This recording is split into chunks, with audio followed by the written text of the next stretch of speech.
Welcome back. Today we are beginning a new series called Rise Up and Run. We are joined by Mark Bravo, a professional running coach and announcer for this year's Run to Remember. Thank you so much for being here. And the best in the business. Yeah, we were just talking running, talking about it, and doing it. We were just talking about your experience, and Mark, I want to, moving forward with this segment, we want to kind of gauge where people are at in their training as they're getting ready for this race. But let's start by talking about what they can expect this year, because this is really a big year compared to the last few. Truly, it will be the biggest race since COVID came upon us. We came back in October of 21, a unique date, and then went to April 22, and now we're back April of 23.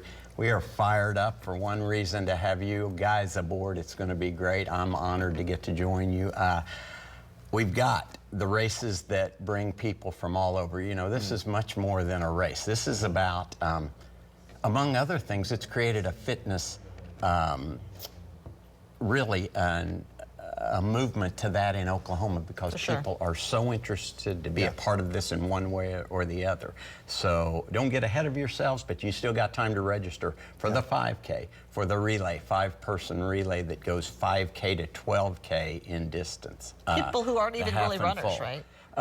The walk-run approach is a great way to do it. Give yourself a realistic goal, but what people, the big theme is people want to be a part of this one way or another, you know, volunteer-wise, coming out to cheer. The crowds swell more every year. I'm at the finish line all the time, but you can tell it is just this city, this state is so behind it, and we are thrilled. We're ready for April, the weekend of April 30th. Somebody that's such an experienced runner, you said you've done 50 marathons, right? 50 runs, which is just wild to say. Me too. 9,000 miles. I can still remember a few things about it. Yeah, and you know what's amazing is there's a sense of community in running, right? And I think, without question. And here in Oklahoma, it's almost much more than that, because it's about more than just a race. What is that community factor?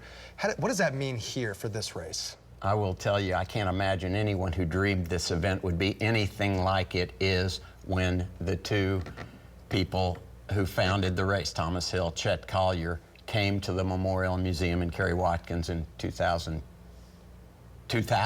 said, we want to do this event. The Memorial bought into it, and it is, of course, the biggest fundraiser by far the Memorial Museum has, as they get no outside funding from state and the government. But it is all about, as you say, this being whatever it means to you.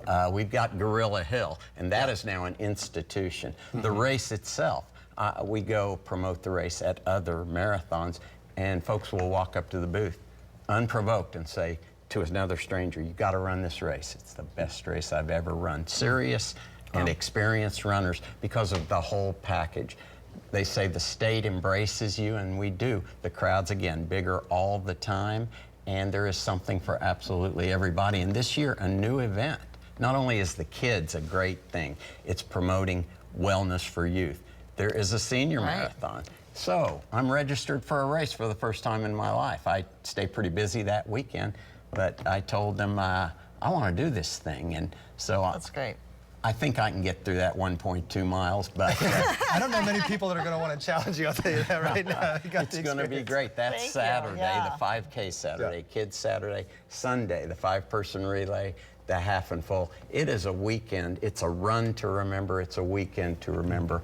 Many want to do their first race here, and so many are repeat, and that is the big litmus test that people come back. Mark, thank you for being here. Thank you so much. Thanks, By the way, guys. we're going to have full coverage of this. It starts April 28th with live coverage of the marathon itself, starting Sunday at 6 a.m. April 30th. Mark, thanks again. We'll see you next time.